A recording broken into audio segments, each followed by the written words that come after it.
Goldsmith's secret on Christ's unconditional love introspective question. What if the key to unlocking true spiritual abundance isn't found in what you gain, but in understanding a love so profound it asks for nothing in return? Join us as we uncover Joel Goldsmith's revolutionary insights into Christ's unconditional love and how integrating these principles can transform your daily existence, starting today. Now hold up. I know what some of y'all are thinking. Unconditional love. Yeah, God is love. I got the t-shirt. But what if I told you that the love you think you know is just the trailer, and Goldsmith figured out how to show you the whole IMAX 3D? Mind-blowing feature film. We're not talking about a sweet, sentimental feeling you get in a church pew. We're talking about a raw, relentless, cosmic force that's already running the whole show. Your show, right here, right now, whether you've signed up for it or not. This ain't a theory. This is the ultimate hack to the human experience. And Joel cracked the code. So if you're ready to have your whole world rocked, to see what's been right under your nose this whole time, stick around, because I'm about to break it all down. And if this hits home for you, do us a solid. Like the video, drop a comment with the number 33 if you're tuning in, and subscribe so you don't miss the deep stuff. Trust me, you're gonna want to catch what comes next. Of course, here is the expansion of your first keynote, continuing directly from the previous flow and adhering to your constraints. I'll stick around because I'm about to break it all down. So, keynote number 1. We gotta ditch this whole Sky Daddy concept. I'm serious. This is where most of us get stuck, and it's the very first wall Joel tears down. We've been sold this image, right? This picture of God as this super-powered old man with a long white beard sitting on a golden throne way up in the clouds. He's keeping score. You do good, you get blessings. You mess up, you get the lightning bolt. That's not unconditional love, folks. That's a cosmic vending machine, and it's a total fiction. Joel would call that an anthropomorphic God, which is just a fancy way of saying we made God in our own image, with all our own human hang-ups and drama. We project our own sense of judgment, our own petty grievances, our own conditional affection onto this imaginary figure in the sky. And then we wonder why our spiritual life feels like a constant negotiation, like we're always trying to get on the good side of a moody boss. Please don't let my car break down. I'll go to church on Sunday. Sound familiar? That entire model is built on a lie. It's a separation contract. It puts God out there and you down here, and the entire game is about bridging a gap that doesn't even exist. But unconditional love cannot exist where there is separation. You can't have it. If God is a being separate from you, then his love, by its very nature, is conditional upon that relationship. It can be given, and it can be taken away. That's the foundation of almost all human religion, and it's a cage. Goldsmith's radical move was to shatter that cage.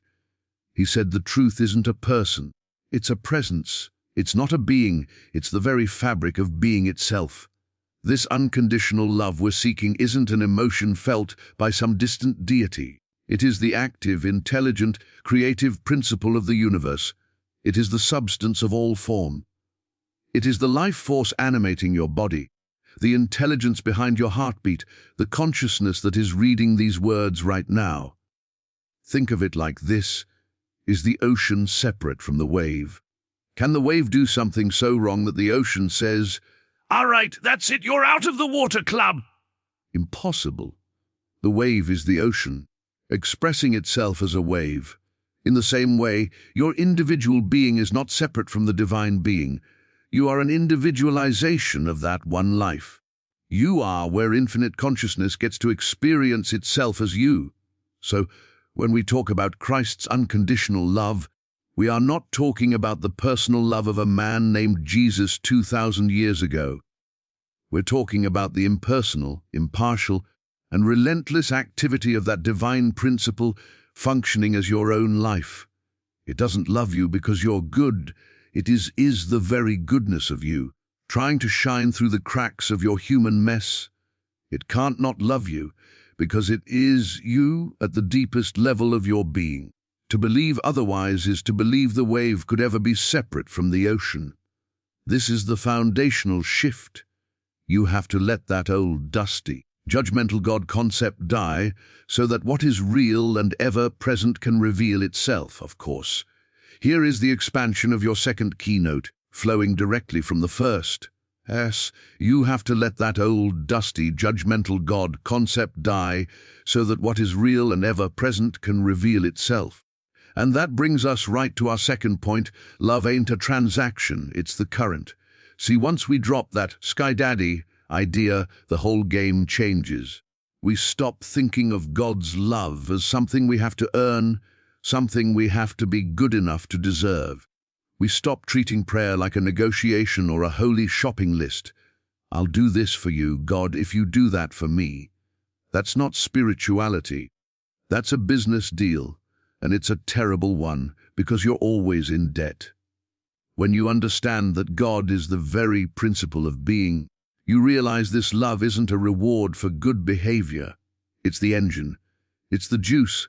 It's the fundamental electricity that powers the entire cosmos, and you are a socket that's already plugged in. You can't be unplugged. The problem is, we walk around with our hand on the switch, flipping it on and off all day long based on how we feel. We feel guilty. We flip the switch off. We feel unworthy. Click off. We get angry. We judge our neighbor. We make a mistake. We spend our whole lives in the dark, flipping that switch off and then begging a God out there to turn the lights back on for us. But the current doesn't care. The current is just flowing. It's unconditional. It's impartial. It doesn't love the saint more than the sinner because it's not an emotion, it's a state of being. The sun doesn't decide to shine on a flower and not a weed. The rain doesn't fall only on the homes of righteous people. This divine love is the same way. It is the infinite, intelligent substance of all life, and it's pouring itself forth as all form all the time. Your ability to experience that love, to feel it, to be a conscious vessel for it, that's what changes. That's your part of the deal. Your job isn't to earn the current. Your job is to get your resistance out of the way. Your doubts, your fears, your belief in separation, that's the insulation. That's what blocks the experience of the love that's already there. You don't pray to get God to love you. You pray to wake up to the fact that you are Zars already, immersed in a love so vast and complete that there is literally nowhere to go to get away from it. You can't fall out of it. You can only forget that you're in it. This is what the peace that passeth understanding really is. It's not a peace that comes because your bills are paid and your kids are behaving. That's a conditional peace, and it can be taken from you in a heartbeat. The real peace is knowing in your bones that no matter what storm is raging on the surface of your life, the depths of your being are one with an unchanging, unstoppable current of pure love. It's the context, not the content. Your circumstances are the content, the ever-changing movie on the screen. This unconditional love is the screen itself, stable, silent, and ever-present, holding all of it without judgment. So the work is to stop trying to change the movie and start identifying with the screen. Of course. Here is the expansion of your third keynote, flowing directly from the previous one. So the work is to stop trying to change the movie and start identifying with the screen. And that right there, that brings us to the big one, the thing that flips the entire script. The Christ ain't a person, it's the principle in you. Now, I know that might sound like we're stepping on some holy toes, but stay with me. This is where Goldsmith goes from interesting to absolutely revolutionary. For most of us, the word Christ is a proper noun. It's the last name of Jesus, a guy who walked the earth 2,000 years ago. We've been taught to see him as this one, of a kind, supernatural exception, the one guy who got it right. And we spend our lives looking up at him, way up there on a pedestal, thinking, wow, I wish I could be like that. But Joel smashes that pedestal. He says that view, while well-intentioned, is the very thing that keeps us stuck in a sense of lack and separation. If Christ is one unique person out there, then we are forever on the outside looking in, worshipping a holiness we can never achieve. But what if the writers of the New Testament were trying to point to something else? Something not outside of us, but deep within the core of our own being. Goldsmith taught that the Christ is not a person, it is a title for a divine activity. It's the activity of that impersonal, unconditional love, that current we talked about, as it expresses itself individually, as you, as me. It's the divine principle made personal without becoming a person. Jesus of Nazareth was the man. The Christ was the infinite, divine consciousness that he so fully embodied that the two became indistinguishable. He was the ultimate example, not the only exception. He was the wave that realized, completely, I am the ocean. And his whole mission was to show every other wave how to have that same realization. This changes everything. You are not a sinful human being trying to become spiritual. You are, right now, a spiritual being having a temporary human experience. The Christ is your true identity. It is the I am of you before you tack on any of the other stuff. I am a man, I am a woman, I am a failure, I am a success. All of that is the costume. The I am itself, that sense of pure beingness, of conscious awareness, that is the Christ. It is the door through which the infinite enters your finite experience. It is the seat of sovereignty within your own soul. This is why the miracles happened. When Jesus said, "The Father within, he doth the works," he wasn't talking about a private God that only he had access to. He was pointing to that same divine principle functioning as his own consciousness. He was so consciously one with it that he could, as Goldsmith would say, let it flow without interference. He didn't heal the sick. The Christ, the activity of God, did the healing through him when he got his personal sense of I out of the way. Your job, my job, isn't to worship the man. It's to follow the path he laid down and achieve the same conscious union. The Christ isn't a historical figure to admire. It is your own potential, waiting to be realized. Of course, here is the expansion of your third keynote, flowing directly from the previous one. Apostas. So the work is to stop trying to change the movie and start identifying with the screen. This is where we have to get real about the big one. The idea that flips the entire script on its head. The Christ ain't a person, it's the principle in you. Now, I know that can sound like we're stepping on some holy toes, but stick with me. This is where Goldsmith moves from being an interesting teacher to a spiritual revolutionary.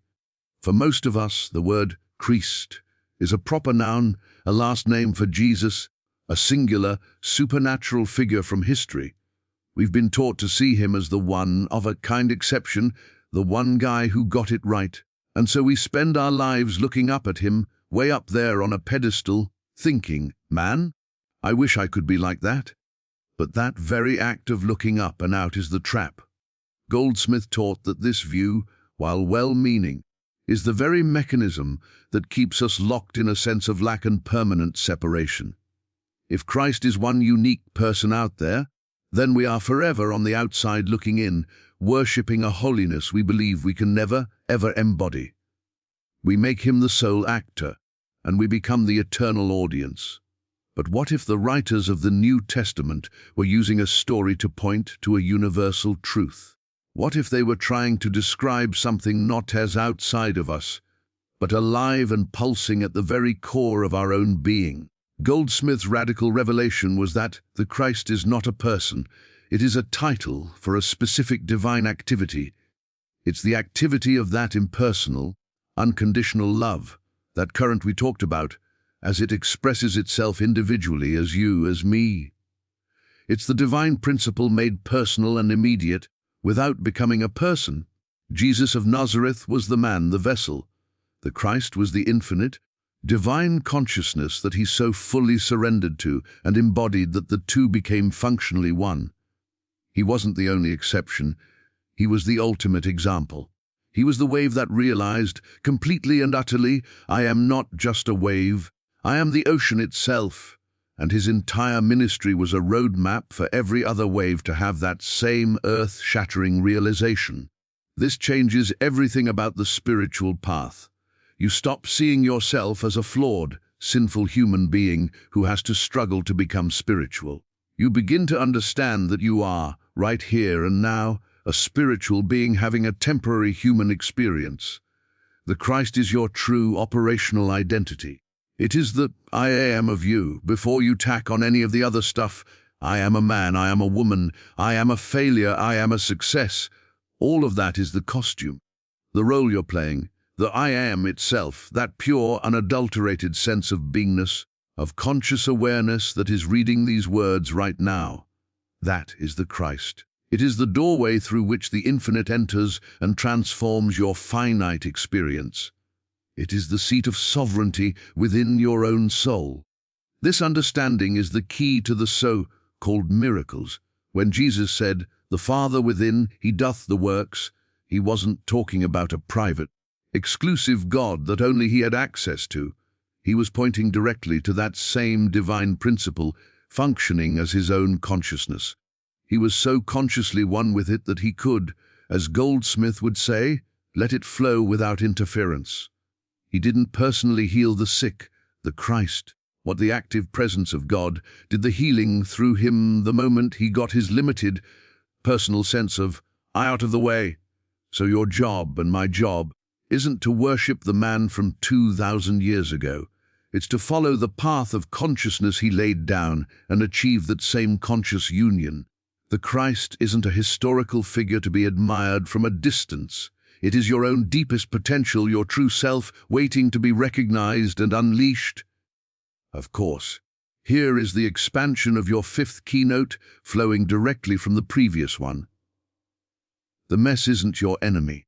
It's the most compassionate teacher you will ever have, because it relentlessly points out where you are still believing in the lie of separation, and gives you the perfect opportunity to correct that belief and stand firm in the truth of what you are.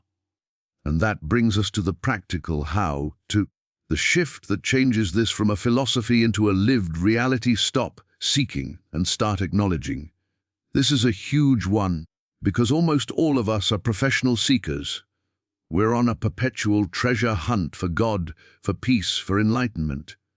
We read book after book, hop from teacher to teacher, collect techniques like their Pokémon cards, always chasing this thing we feel we lack. We think it's over the next hill, in the next workshop, in the perfect silent retreat.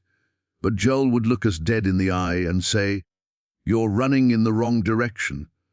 The very act of seeking implies that what you're looking for is not already here. It reinforces the sense of absence. It screams, "I don't have it yet!" And so you remain trapped in the seeking loop, forever a hungry ghost, because you're operating from the starting point of a lie, the lie of separation. You're like a fish swimming frantically through the ocean, crying out, "I'm so thirsty! Where can I find water?" The problem isn't the absence of water. The problem is the fish's failure to recognize what it's already immersed in. Goldsmith's instruction was to drop the seeking and switch to a practice of acknowledgement.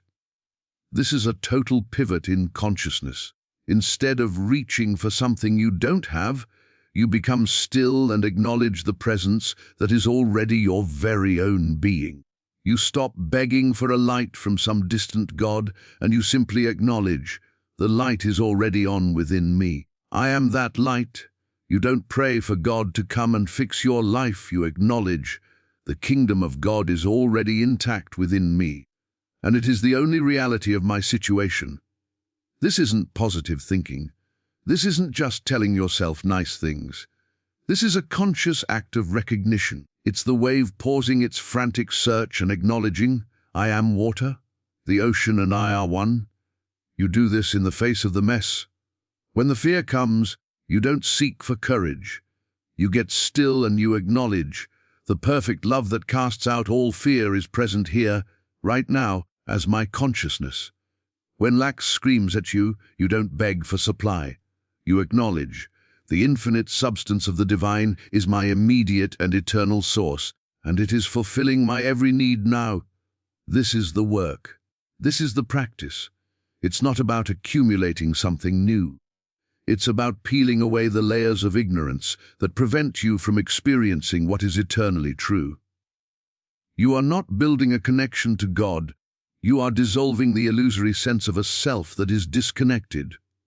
Every time you acknowledge the truth in the face of a lie, you are sandblasting that illusion. You are shifting your identity from the wave having a problem to the ocean being the solution. The peace, the power, the intelligence. It's not out there. It's in here. It is the air of you. The journey was always an inner one, from the perception of lack to the recognition of wholeness. The treasure isn't buried on some distant shore. It's buried in the middle of your own awareness. And the only tool you need to unearth it is a consistent, unwavering I am. Of course, here is the expansion of your sixth and final keynote, flowing directly from the previous one. The journey was always an inner one, from the perception of lack to the recognition of wholeness. The treasure isn't buried on some distant shore. It's buried in the middle of your own awareness, and the only tool you need to unearth it is a consistent, unwavering I am. And this realization brings us to the end of the road, the final piece of the puzzle. What the ultimate secret that makes you free is. The secret is there is no secret dice after all of this. After we've dismantled the old man in the sky, after we've understood love as the current, after we've recognized the Christ as our own true self, after we've used our mess as a classroom and switched from seeking to acknowledging, we arrive at the final, liberating, and maybe even anti-climactic truth. There is no hidden knowledge. There is no magical password. There is no initiation that a guru can give you that you don't already possess. The entire spiritual path, in the end, is a process of unlearning. It's a shedding. It's like spending your whole life wearing a heavy, cumbersome coat, convinced it's a part of your body, and then someone points out, you know you can take that off, right? The coat is the accumulated weight of centuries of misinformation.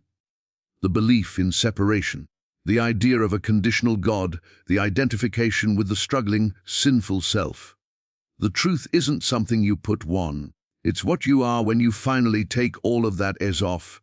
Joel's entire message was that grace isn't an occasional reward for good behavior. Grace is the constant, ever-present state of affairs. It is the active, loving principle of the universe already functioning as your life. You can't earn it. You can't qualify for it. You can only become aware of it. The work is not to achieve but to yield. It's to stop the mental noise, the frantic striving, the endless self-improvement projects that are all based on the idea that you are not already whole and complete. It's to relax into what is. It's to let go. This is why this can feel so elusive. Our minds are wired for pursuit. We want a map, a checklist, a guaranteed 10-step program to enlightenment. We want to do something. But the ultimate realization is that you have to stop doing and start being. You have to cease the mental struggle and simply consent to the presence that is already saturating your being. The kingdom of heaven is within, not as a future reward, but as a present, tense reality. It is the very consciousness with which you are perceiving these words. The love you've been seeking is the very energy that is allowing you to seek. The peace you crave is the silent background against which all your turmoil is playing out. There is no place to go. There is nothing to get. There is only a veil of misidentification to be lifted. The secret is that there was never a secret. The truth was never complicated or hidden. It was only ever too simple, too close, too self-evident for our complex, seeking minds to grasp. It was hidden in plain sight. The love of Christ, unconditional and limitless, was never a prize to be won at the end of a long journey. It is the very ground upon which you are standing for the entire trip. The search is over the moment you stop searching and realize you are the very thing you were looking for.